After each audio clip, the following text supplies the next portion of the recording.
Hello, my name is Bob. Welcome to a short stop on pool. This week's rack is from just over 2 years ago. I had been back to pool after a 10-year layoff for just a couple of months, and I was experimenting with a different camera angle. You can see the rack area pretty well, but you can't see the head of the table. And I was also shooting with an old cue, steel-jointed Prather that I actually ran my first 100-ball run with this cue back in the 1990s. And I was experimenting with it even though I do not have an extension for it. And it's interesting because just last week I finished building a new extension for this cue. It actually converts the 5/16 14 joint to a 3/8 10. So I have a pair of extensions that adds about 10 inches to this cue, which is the same length as the Bowman that I've been playing with. So I might be switching to this cue more often. We'll see how it works. Anyway, that was an outside angle break shot, and normally I'd like to see a stun to center table. For some reason, I looked like I was trying to follow forward, and I got more of a punch stroke on it, and the cue ball didn't move very far. But with that angle of a break shot, you usually do not expect to open up the rack wide. Having 5 or 6 balls in the rack area is very common. And I'm looking for a shot right now. It looks like I might have enough room to pocket the 7 ball, but I can also see the 5 in the side, which is what I end up shooting. So here, it's just a matter of bear down, stay still, and make this ball. Now I'm looking at the 7 again. I don't want to do much about position. I'm not thinking much about position. When I make this 5 in the side, I'll have a shot on the 9, the 6, or the 3. So this is 100% about making the ball. So you'll notice that there was no thoughts about break balls or patterns or anything else after that break shot. My cue ball was against the rail, and I had a choice of 2 shots which needed my full attention. You don't need to occupy your brain with anything else when you're in that situation. You need to make that first shot to earn the opportunity to run this rack of straight pool. So now that I've made the first shot, I can look at the table and decide what my priorities are. The first priority is always identify a break ball.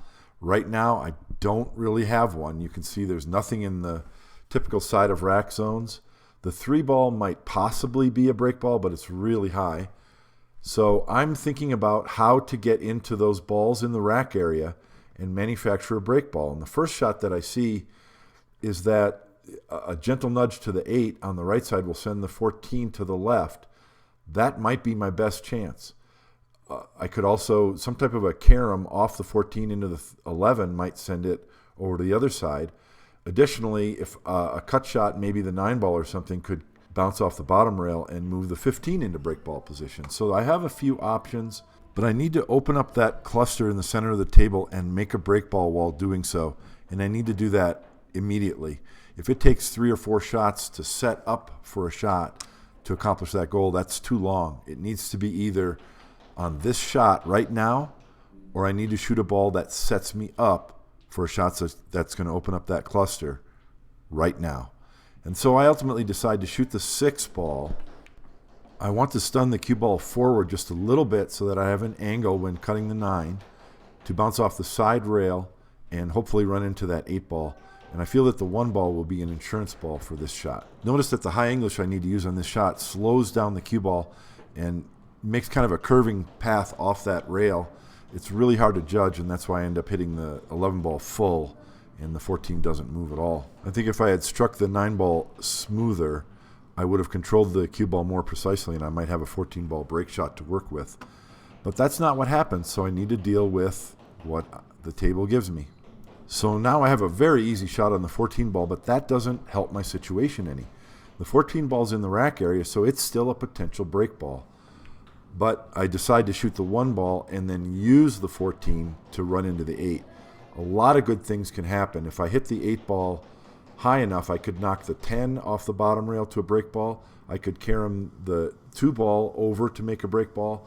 The 8 ball could go to the bottom rail, or the 8 ball could carom off the 2 ball up into break ball position. The 3 in the side is an insurance ball for this shot, so I'm not concerned about my next shot. Manufacturing a break ball is the primary thing on my mind right now. I believe I mentioned on last week's Rack of the Week that When you have a cluster like this, sometimes caroms and multiple caroms happen in surprising and unexpected ways, and good things happen. So you've got to give it a chance at least. Well, the only ball that moved as I thought it might was the 2, and it's far too low and far from the rack to be a good break shot. So now I'm going to give it one more try. I've got a shot on this 7 ball, and I'm going to try and draw the cue ball away from the 4 so that it bounces up into break ball position. I feel I'll have a shot on either the 8 or the 10 ball next. Those are my insurance balls, so I'm still putting all my efforts into trying to make a break ball. And once again, my efforts have failed. I hit the 4 ball too thickly in order to carom it in the intended direction. I'm a little disappointed I don't have a shot on the 10 ball right here because I could carom the 15 ball into break ball position. So I've got some thinking to do. Every single shot since the 5 in the side right after the break shot has been for the sole purpose of manufacturing a break ball, which I've been unable to do. So right here I consider shooting the 3 and then using either the 2 or the 4 to get that angle on the 10 to move the 15, and the 8 could possibly be an insurance ball. That's too many shots. I only have 8 balls left, and if I don't get a good shot on the 8 ball, I'm going to be lost. And so I'm really coming to the decision now that I've got to accept the table as it is and find a way to get into the next rack with one of these balls. Remember that I have one up table ball. I believe the 13 ball is near the left side rail out of view of this camera. So I have only 2 potential break balls right now. It's the 3 or the 8. Neither one is ideal. The 3 ball really doesn't have a key ball, whereas I have several balls that could be a key ball for the 8. So ultimately that's what I decide to do, is go for a below the rack break shot. So now I need to eliminate that up table ball as soon as possible so I can use the ones that are low on the table near the 8 ball to get on that break shot. So the next shot is to shoot the 3 in the side, and I end up bumping the 11, but now I want to shoot the up table ball to come back down for the rest of my pattern.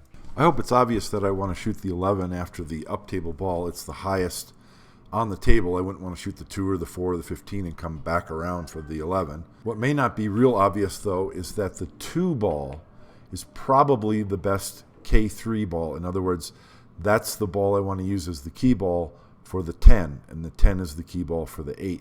The 15 is not a good K3 ball because it's really hard to get just precisely the right angle on it to move down to the 10 without hitting the 8. The 2 ball is a better K3 ball than the 4 because it's close to the rail. So no matter what angle I get on it, I can either float straight down or use the rail to float down to get on the 10.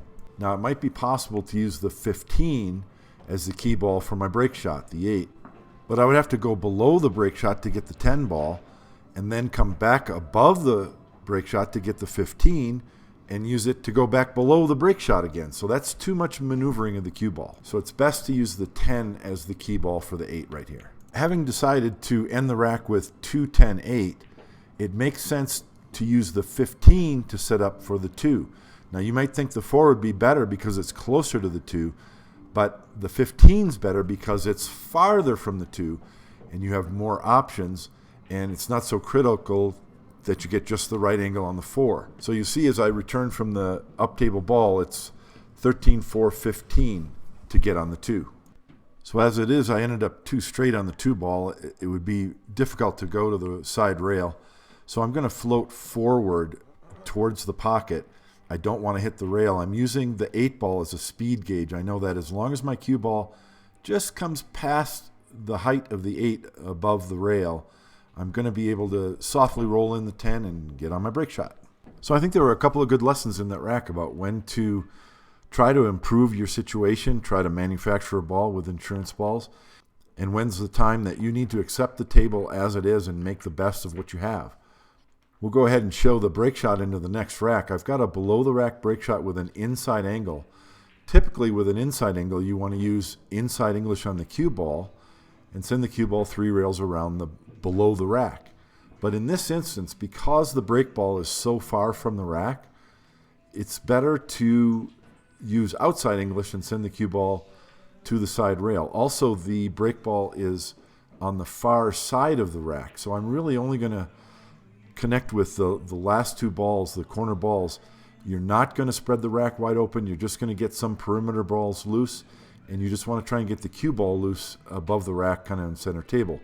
The danger of this shot is what you see here. A lot of times that cue ball is heading straight for the opposite side pocket. So I got a little bit fortunate, but again, this is another example of accepting what the table gives you. I did not have a break shot that was going to let me spread the balls far and wide, so I didn't try to. That was just a medium soft stroke on that break shot. And shooting a little softer also made the pocket bigger for that backwards cut break shot. I hope you found that informative and helpful. Did you know that my book, A Shortstop on Straight Pool, comes with a USB drive key that has over 200 video clips demonstrating various break shots from everywhere on the table, along with more clips showing how to manufacture break balls, safety play, and a whole bunch of drills. Check it out right now at www.shortstoponpool.com. Also, all you VNEA players, look me up. I'm the real tall guy with gray hair and glasses. At the Valley Championships coming end of May, first week of June, I will have some coupons with me so you can save a little bit of money on the book and talk to me about straight pool. Thanks for watching, and I'll see you next time on Rack of the Week.